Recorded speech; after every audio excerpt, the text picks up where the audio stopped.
Shaburrux presenta Ecos de Terror. Buenas noches a todos, sean bienvenidos una vez más. Como saben, soy Beren y esta noche seré el centinela.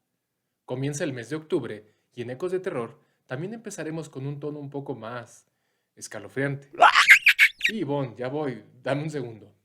Ivonne tiene algo de prisa, así que vamos a los 4 relatos que preparamos para ustedes, si es que se atreven. En fin, la noche se avecina y comienza mi guardia. Esto es Ecos de Terror.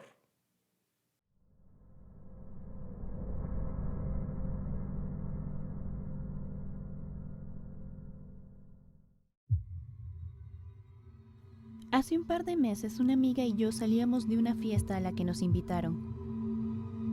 Desde que aceptamos ir juntas, acordamos que ella se quedaría en mi casa, por lo que íbamos juntas en mi automóvil en dirección hacia esta. Vivo por el centro comercial de La Cúspide, en el Estado de México, y la fiesta había sido en casa de unos amigos en la zona del condado de Sayavedra, la cual es muy bonita y rodeada de bosque. En el trayecto hay que pasar por algunos tramos que tienen muchas curvas y otros que son conocidamente peligrosos, porque asaltan y hay mucha actividad delictiva, principalmente aquellos cercanos a la presa Madín. Mientras manejaba de regreso a casa, serían como las 4 de la mañana. Mi amiga y yo pusimos música. Ella estaba bastante bebida, mientras que yo no había ingerido casi alcohol y me encontraba en pleno uso de mis facultades. Muy cerca de entrar al tramo que cruza por la presa Madín, vimos a lo lejos una chica caminando en una de las curvas. La chica caminaba de ida y vuelta, con una actitud un tanto desesperada, como la de alguien que ya está irritada y perdiendo la paciencia. En sentido contrario vimos que un auto pasó y ella le extendió la mano para pedirle que se detuviera, pero el auto no lo hizo. En realidad eso es lo correcto, pues es un lugar peligroso y podría ser el modus operandi de algún atraco. Bajé un poco la velocidad a medida que me acercaba a la curva donde estaba la chica y mi amiga, arrastrando las palabras, me dijo que no me fuera a detener. La verdad es que me puse a pensar particularmente en el caso del feminicidio de Devani Escobar y cómo hubo videos de que ella estaba en la carretera. Y pensé en todas esas veces que las mujeres hablamos de sororidad y que no siempre lo llevamos a la práctica. En contra de todo sentido común y de autoprotección, decidí detenerme y preguntarle si necesitaba ayuda. La chica se acercó y llorando me agradeció al detenerme. Me suplicó que la llevara a la avenida Lomas Verdes y yo accedí. No me costaba trabajo, justo yo iba a ese rumbo. Subió en la parte trasera del auto y tan pronto pude, arranqué, con mucha adrenalina en mi cuerpo, pues temía que llegara algún maleante. Mientras avanzábamos se presentó y me dijo que su nombre era Daniela. Le pregunté sobre cómo diablos había terminado en esa situación y sin entrar en detalle me dijo que venía discutiendo con su novio y que, en un arranque de ira, se bajó del auto y él la dejó ahí. Mi amiga recobró un poco la compostura. Creo que por el miedo de lo que habíamos hecho, y me miraba con algo de enojo. Claramente desaprobaba que yo hubiera sido tan temeraria. Después de un intercambio de miradas entre mi amiga y yo, hubo un silencio incómodo que fue interrumpido por la chica quien me dijo: «Por favor, en la curva que viene, no entres tan rápido. Es muy peligrosa y mucha gente ha tenido accidentes aquí». Mientras bajaba la velocidad hice algo de memoria y en efecto, en ese tramo ha habido cualquier cantidad de accidentes este año. Le agradecí y comencé a hacerle preguntas para romper un poco la tensión y porque quería calmarla. Vaya, era una chica que había estado en un tramo solitario, de madrugada y tras pelearse con su novio. Tras unos segundos de silencio, miré en el retrovisor con la idea de saber por qué ella no me contestaba. No la podía ver. Me asusté, pero aferrándome a la lógica quise suponer que se podría haber acostado en el asiento trasero y que por eso no la veía. Le pedí a mi amiga que revisara el asiento trasero. Ella encendió la luz interior del auto y sus palabras me dejaron helada. ¡Güey, no hay nadie atrás! Las dos empezamos a gritar. ¡No mames, no mames! Y apenas llegamos a una zona cercana a la cúspide, me orillé en el primer lugar que pude. No podíamos dar crédito a lo que había pasado. Las dos habíamos visto y escuchado a la chica, y no había modo alguno de que bajara del auto andando y que no lo notáramos. Como pude, continué manejando hasta mi casa, en donde nos bajamos corriendo y nos encerramos en mi habitación. Hablamos de lo sucedido por horas y cuando despertó mi familia, le contamos sobre la experiencia. No tengo idea de qué pasó. Nuestra teoría es que era el alma de alguna de tantas víctimas de accidente que han fallecido en ese tramo tan peligroso y que quizá esté ahí, buscando prevenir que ese destino trágico le ocurra a más personas.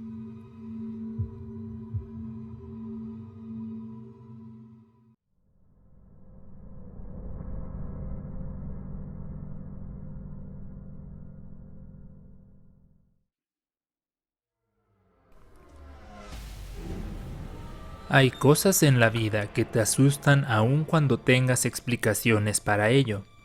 Como alguien que ha trabajado en diversos hospitales psiquiátricos, he tenido contacto con lo más cercano a lo que podría ser la definición de la locura.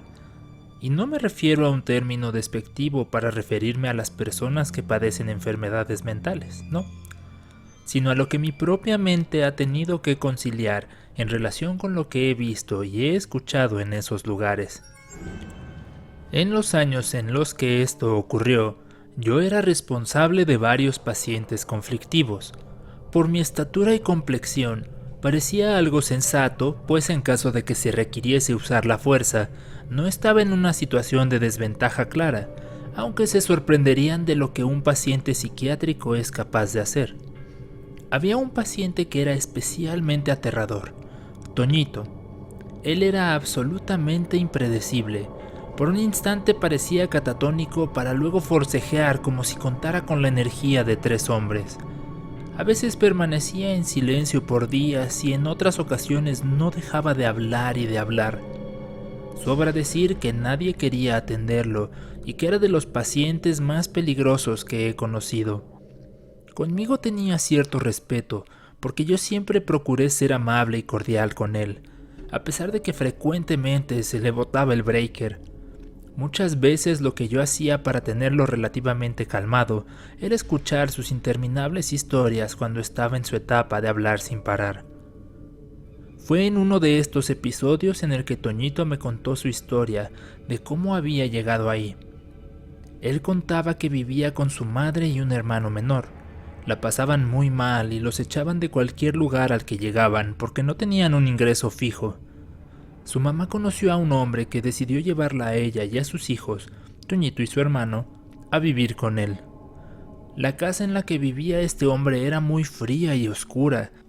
A su hermano y a él los hacinó en una especie de tapanco, separándolos de las áreas comunes de la casa y de su madre. Solo tenían permitido bajar al sanitario, pues sus alimentos les eran entregados ahí mismo. Por las noches, Toñito escuchaba ruidos muy extraños como sollozos y gritos, así como si alguien rezara o recitara algo. Muy pronto el hombre comenzó a subir por las noches y a llevarse a su hermano menor, quien regresaba primero golpeado y después con heridas de mutilación.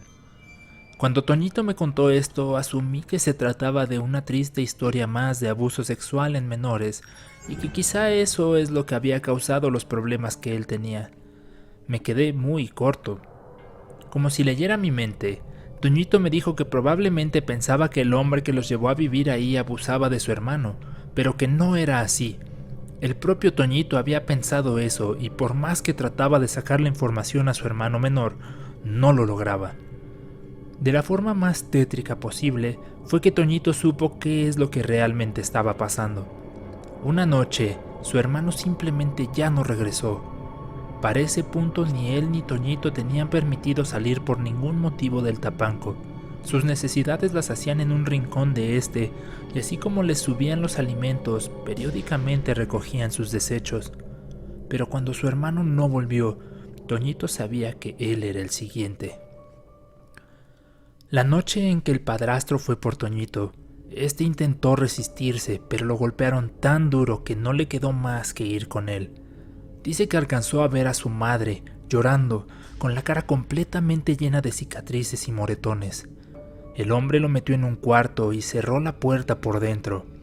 En el interior había un pentagrama dibujado en el piso, velas, sangre por diferentes lugares y algunos libros extraños. El hombre comenzó a cortar a Toñito en la espalda y a usar su sangre en una especie de mortero y a untarla en el pentagrama.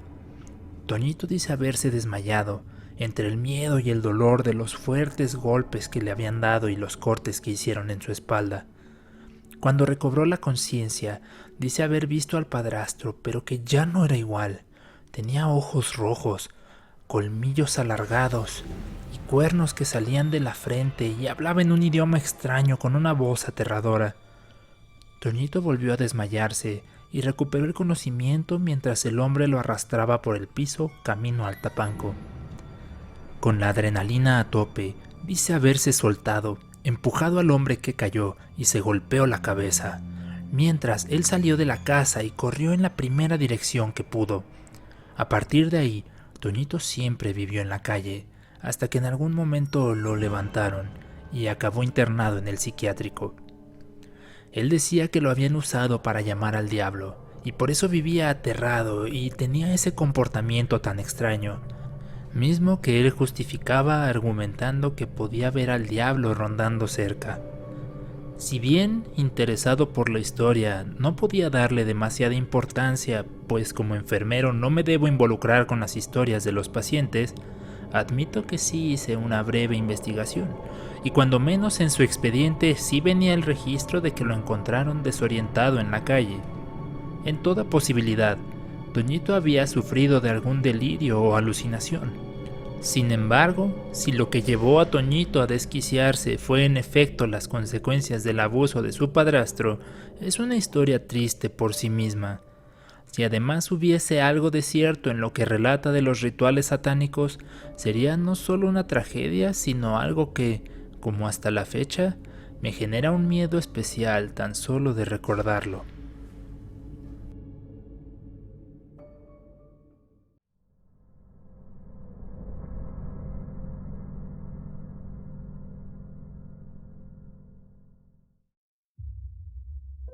Mi abuela era una mujer muy fuerte, de carácter difícil, y alguien a quien con justa razón muchas personas temíamos. Y sí, me incluyo en esa lista. Mi abuela era andaluza, nacida en Almería, en España, y emigró a México a los 15 años, escapando de la guerra civil.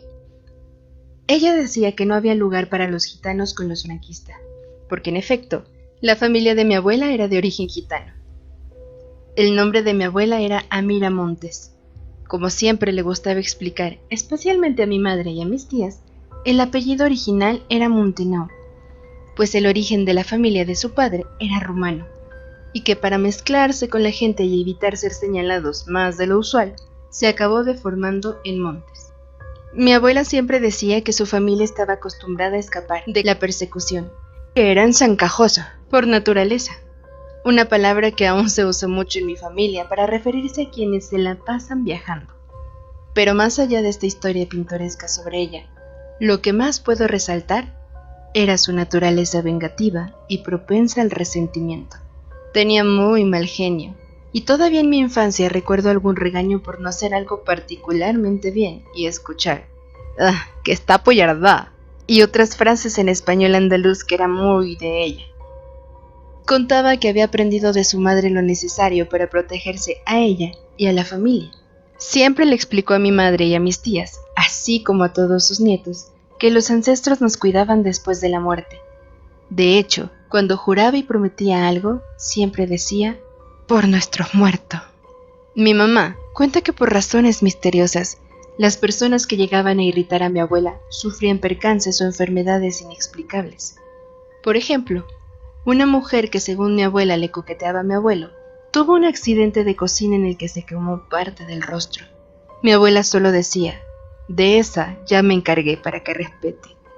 Otro episodio en el que mi abuela parecía estar involucrada fue con un tendero de la colonia en la que vivían mis abuelos y mi madre cuando ella era pequeña. Al parecer, el hombre que atendía la tienda había devuelto mal un cambio, y mi abuela discutió con él y no llegaron a nada. Mi abuela entonces le dijo a mi mamá y a sus hermanas que no se preocuparan, que se encargaría de él. De la nada, la tienda quebró, a pesar de haber sido súper próspera. Como esas, podría contar una decena más. El único factor común entre ellas es que fueron personas que habían hecho enfadar a mi abuela, y que ella sentía la necesidad de desquitarse y vengarse de lo que interpretaba como una ofensa.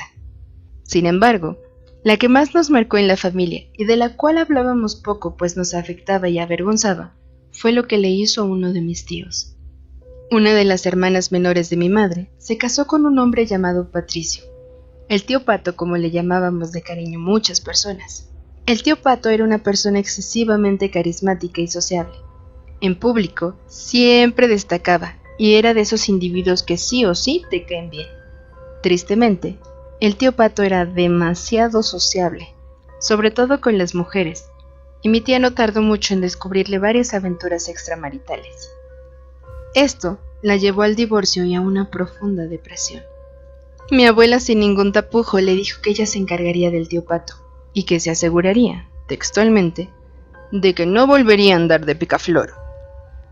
Todos en la familia entendían a lo que se refería, y pese a la intervención de muchas personas, la propia tía agraviada, nadie pudo persuadir a mi abuela de lo contrario.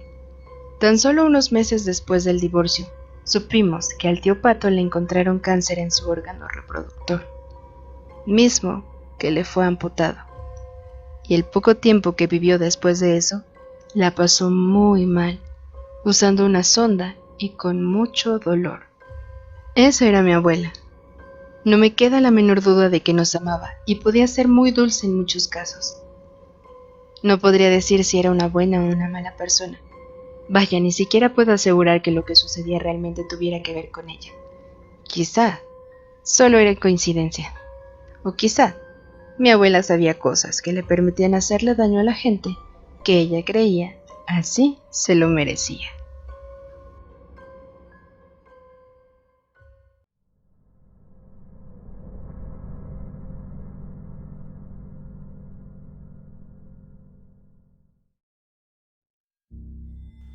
El 2 de octubre de 1968 es un episodio trágico y negro en la historia de México.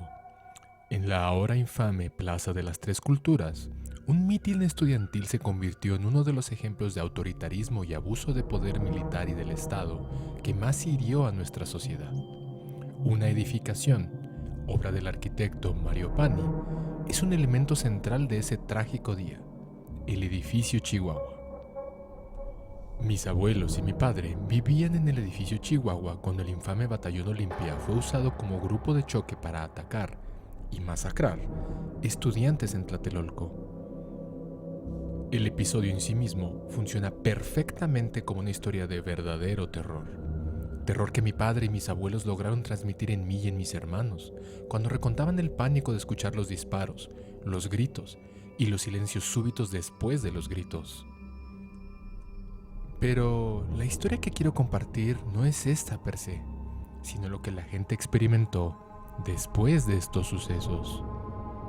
Durante los días subsecuentes a la matanza, la mayoría de la gente estaba prisionera en sus departamentos. No se atrevían a salir y había un miedo generalizado de que existía una vigilancia minuciosa para buscar manifestantes y periodistas escondidos en los hogares de las personas.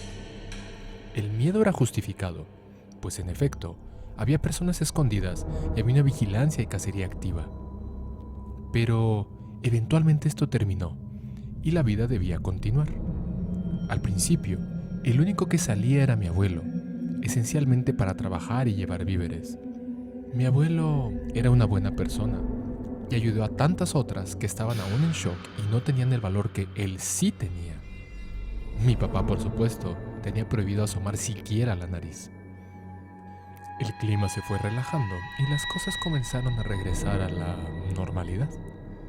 En medio de los Juegos Olímpicos, la moral se vio un poco aumentada y la confianza llegó a niveles que podríamos llamar tolerables.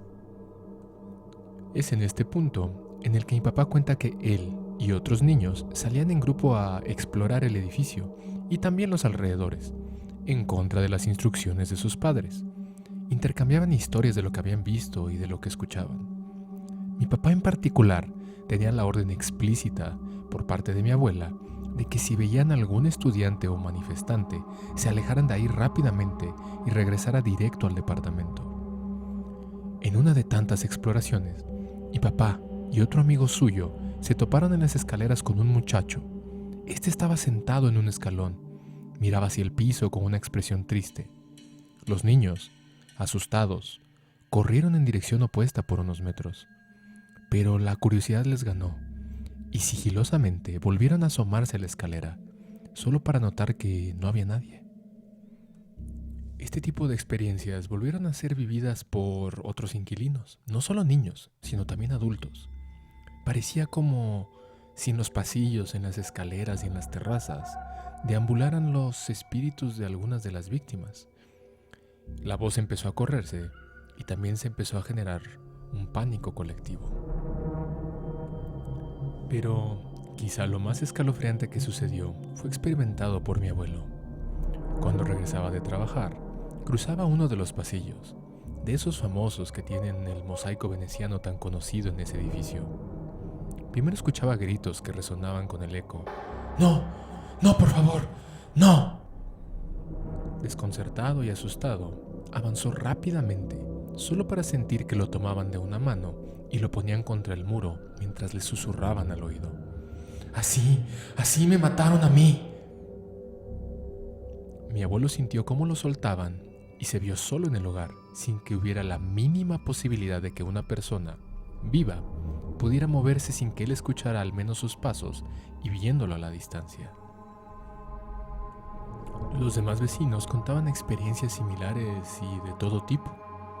Para esa generación que vivió ahí, el terror de los eventos humanos y el miedo de los eventos paranormales se convirtió en parte de ellos por el resto de sus vidas.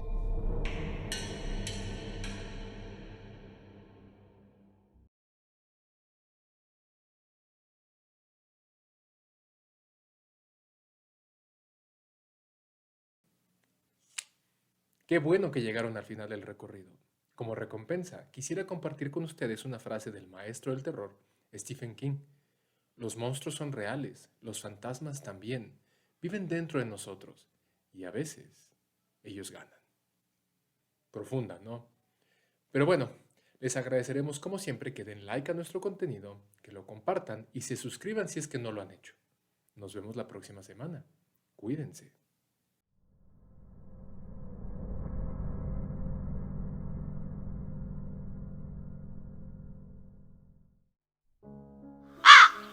Ecos de terror.